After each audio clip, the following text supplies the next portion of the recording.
کہ اللہ رب العزت کے ساتھ اپنا گمان درست کر لو. صحابہ نے یہی کیا، صحابہ کرام نے یہی کیا کہ اللہ کے ساتھ گمان ٹھیک کر لیا، اللہ کے ساتھ گمان ٹھیک کر لیا. تو اللہ نے صحابہ کرام کو تھوڑے اسباب میں زیادہ دیا اور بغیر اسباب کی بھی دیا. تو میں نے عرض کیا کہ پہلا وعدہ تو یہ تھا کہ اللہ تعالیٰ تقوی والے کے لیے نکلنے کا راستہ بنائیں گے. دوسری بات یہ ہے ان کو رزق دیں گے جہاں ان کا گمان خیال نہ جائے. خیال یہ ہے لوگوں کا کہ چوہے پیسہ نکال لیتے ہیں، وہاں دکھائی دے رہے ہیں کہ چوہا خود درہم نکال کر لا کر پیشاب کرنے کی حالت میں صحابی کو دے رہے ہیں.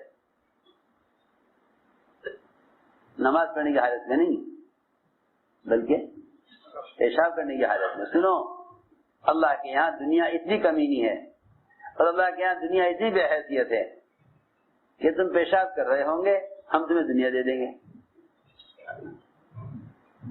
ہم تمہیں دنیا دے دیں گے. یہاں تو یہ خیال ہے نماز پڑھوں گا تو دنیا ملے گی، نماز پڑھوں گا تو دنیا ملے گی.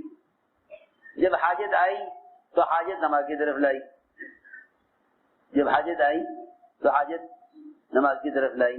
سوال یہ ہے کہ نماز کی طرف تمہیں حاجت لائی یا نماز کی طرف اللہ کی محبت لائی؟ سوال یہ ہے کہ نماز کی طرف تمہیں حاجت لائی یا نماز کی طرف اللہ کی محبت لائی؟ سوال یہ ہے کہ نماز کی طرف حاجت لائی تو حاجت تو کوئی مستقل چیز نہیں ہے، حاجت تو کوئی مستقل کی چیز نہیں ہے، حاجت کبھی ہوگی کبھی نہیں ہوگی. لیکن اللہ کی عبادت تو مستقل چیز ہے. دوسری بات یہ ہے کہ اللہ کی عبادت اس کے امر کے لیے ہے، اللہ کی عبادت اس کے امر کے لیے ہے نہ کہ اپنی ضرورت کے لیے. اللہ کی عبادت اللہ کے حکم کے لیے ہے. اللہ کا امر ہے عبادت کرنا، اللہ کی عبادت اس کے امر کے لیے ہے، اس کے حکم کے لیے ہے نہ کہ اپنی ضرورت کے لیے. کیوں؟ سنو غور سے. ضرورت مخلوق ہے، ضرورت مخلوق ہے، عبادت خالق کے لیے ہے، مخلوق کے لیے نہیں ہے. عبادت خالق کے لیے ہے، مخلوق کے لیے نہیں ہے. اور ضرورت مخلوق ہے، ضرورت مخلوق ہے، عبادت خالق کے لیے ہے. ضرورت مخلوق ہے، عبادت خالق کے لیے ہے. سوال اس بات کا ہے کہ تمہیں عبادت کی طرف کیا چیز لے کر آئی؟ تمہیں عبادت کی طرف حکم لے کر آیا یا حاجت لے کر آئی؟ اگر تمہیں عبادت کی طرف حکم لایا ہے تو اللہ تعالی حاجتیں تمہاری خود پوری کریں گے، اور اگر تمہیں عبادت کی طرف حاجت لے کر آئی ہے تو پھر تم وہاں حکم پورا کرو گے جہاں تمہاری حاجت پیش آئے گی. جہاں کوئی حاجت پیش نہ آئے گی وہاں حکم کا خیال نہیں آئے گا. تو میں نے عرض کیا کہ صحابی پیشاب کر رہے ہیں اور چوہا اشرفیاں لا رہا. 17 اشرفیاں چوہے نے لا کر دی. جن لوگوں کو اللہ عبادت کے راستے سے دیتے ہیں وہ ان میں وہ مال اور تقوی پیدا کرتا ہے. یہ تو نہیں کہ چوہے نے لا کے دی ہیں لہذا کھاؤ.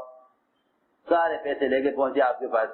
عرض کیا یا رسول اللہ میں پیشاب کر رہا تھا، چوہا پیسے لایا ہے، ان پیسے کو کیا کروں؟ میرے لیے حلال ہے یا نہیں؟ جی ہاں. یہاں تو اپنے ہاتھ سے کما کر بھی آدمی نہیں سوچتا کہ حرام کما رہا یا حلال کما رہا. وہاں چوہا لے کر آیا، غیبی نظام سے آیا. وہاں چوہا لایا اور غیبی نظام سے پیسہ آیا، غیبی نظام سے پیسہ آیا. اپنا ہاتھ اپنی کوشش کے لیے استعمال نہیں ہوئی، غیبی نظام سے پیسہ آیا ہے بالکل اللہ کی طرف سے. اس کو بھی آ کر پوچھ رہے. آپ نے فرمایا جب چوہا سوراخ سے اشرفی نکال کے لا رہا تھا تو تم نے سوراخ میں ہاتھ داخل تو نہیں کیا؟ کہ نہیں جی میں نے کچھ نہیں کیا، میں تو بیٹھا رہا اور چوہا ایک ایک اشرفی لے کر آتا رہا، پھر آخر میں تھیلی لے آیا کہ اور نہیں ہے، اس مال کے میں کیا کروں؟ آپ نے فرمایا اگر تم سوراخ میں ہاتھ داخل کرتے پھر تو یہ مال اعلان کیا جاتا کس کا ہے، کیونکہ ہر مال پر سوال جب ہے جب وہ مال تم نے کوشش سے کماؤ، اور اگر تمہیں اللہ نے تمہاری کوشش کے بغیر دیا ہے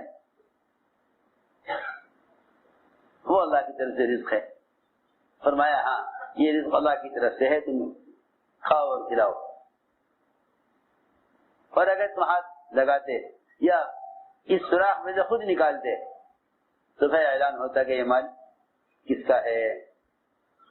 میں نے عرض کیا کہ اللہ کا ایک وعدہ یہ ہے کہ جو تقوی اختیار کرتا ہے ہم اس کو ایسی کا رزق دیتے ہیں جہاں گمان اور خیال نہیں پہنچتا۔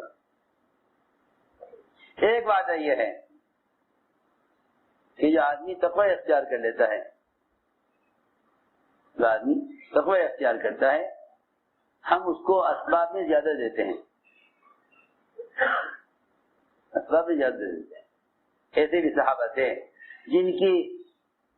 جن کے باغ سال میں 2 مرتبہ پھل دیا کرتے تھے، ایسے بھی صحابہ تھے جن کے باغ سال میں 2 مرتبہ پھل دیا کرتے تھے، ایسے بھی صحابہ تھے۔ فرماتے تھے کمائی کا وقت کم ہو گیا دعوت کے تقاضے کی وجہ سے،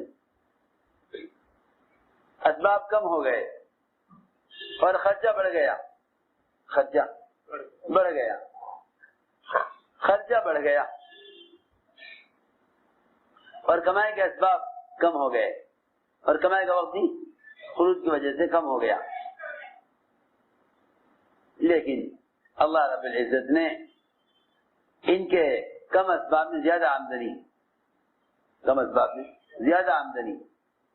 اور کم وقت میں زیادہ آمدنی، صحابہ فرماتے ہیں کہ ہمارا ایسا حال ہو گیا تھا کہ ہم مٹی کی تجارت کریں تو سونے کا بھاؤ کمائیں، سونے کی آمدنی کمائیں، ہاتھ لگائیں مٹی کو اور نفع کمائیں سونے کا، کاروبار کریں مٹی کا، نفع کمائیں سونے کا۔ یہاں حال یہ ہے کاروبار کرتے ہیں سونے کا، نفع نہیں ملتا ان کو مٹی کا بھی۔ وجہ یہ ہے کہ جب حضرت فرماتے تھے جس لائن میں حکم توڑ دو گے اس لائن میں اللہ رب العزت اس لائن سے برکتیں اٹھا لیں گے۔ تو میں نے عرض کیا کہ ایک وعدہ یہ ہے من یتق اللہ یجعل له من امرہ یسرا، کہ جو تقوی اختیار کرتا ہے ہم اس کے کام میں آسانی پیدا کر دیتے ہیں، اس کے کام میں آسانی، جو تقوی اختیار کرتا ہے ہم اس کے کام میں آسانی پیدا کر دیتے ہیں،